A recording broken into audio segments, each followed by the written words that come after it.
So in this video, I'll be sharing with you my Vipassana 10-day silent meditation course experience, having back issues or previously having back issues. If you want to see my full experience, you can check out my other video. Basically, I've been diagnosed with a mild scoliosis and have dealt with back pain or back issues for 16 years. So basically since my daughter was born.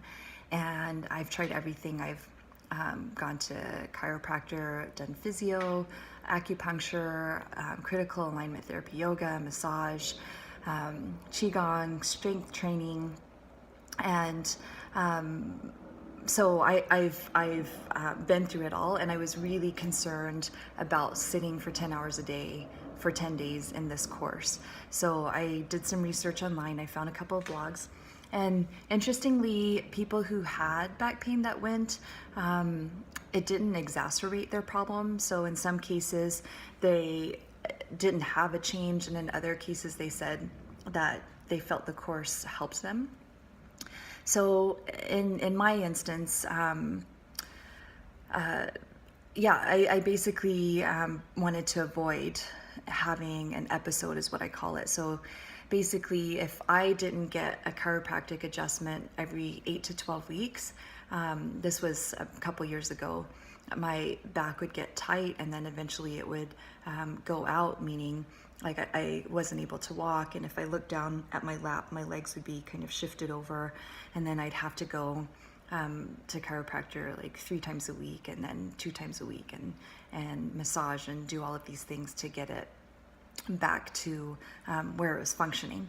And so and recently I've been going to physio and doing critical alignment therapy, yoga, and acupuncture, and I found that we are figuring out what the root cause is. So instead of just adjusting my spine and aligning my spine just to have it go out all over again, I'm working on strengthening some muscles, or getting some muscles to fire that weren't previously, getting some flexibility into my hamstrings and some other things. So in any case, with the course, I was really concerned. I ended up bringing my felt pad and my critical alignment therapy yoga strip for just in case my back went out.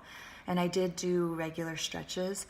I think the biggest tip I can give you is when you're sitting, to make sure your spine is stacked so that you have alignment, that your hips are tilted forwards, but not too much. So you don't want to be kind of tilted back where the weight is on your tailbone.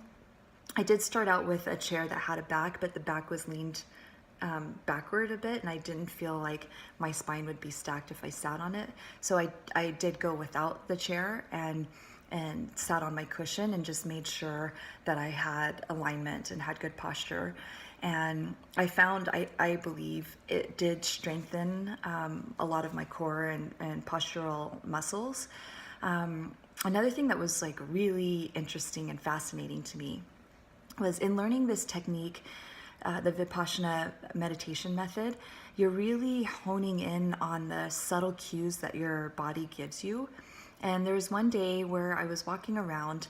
You have a lot of time. You have 10 hours a day that you're meditating, but you're up from 4:30 to 9:30. So you have time to walk around outside and such. And I noticed when I was walking on the pavement that my right leg didn't quite move as effortlessly as my left leg as I was walking. My left leg was a lot more fluid and just had more ease about it.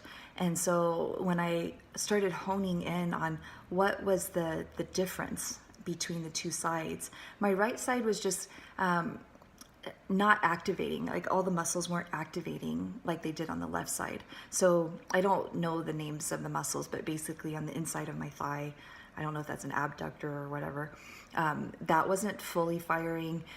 In my glutes, so basically like the flat part of my bum, that muscle wasn't firing.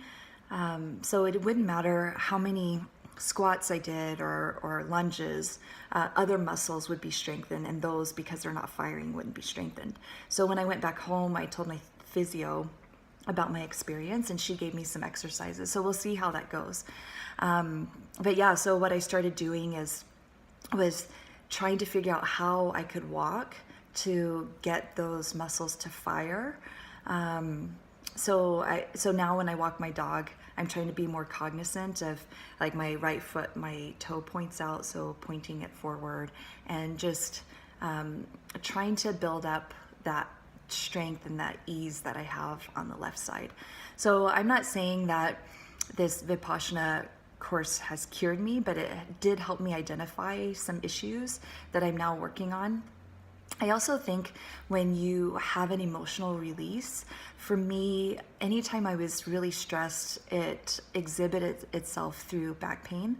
And so I think through having a lot of the emotional releases and just working through a lot of trauma and things, that I do have like a fluidity, or it's just less rigid in my lower back. And this is only a week out, so I was there up until last Sunday, and now it's Saturday in May. And so we'll see what happens in the long run, but I am very dedicated to resolving the issues of my back in any way I can. And so if you are going to this course, my advice to you would be to listen to your body. If you have any sharpshooting pain, to readjust how you're sitting, or get a chair if you need to. For me, I felt it was the right thing to do, to sit with really excellent posture. And the pain I had wasn't in my lower back. It was mostly in my legs, because I needed to figure out how to position the cushions to give me some support there. So anyway, best of luck to you. If you have any questions, you can reach me on Twitter at Michelle A. Priest, Priest, and I'd be happy to answer them for you. Thank you, and good luck.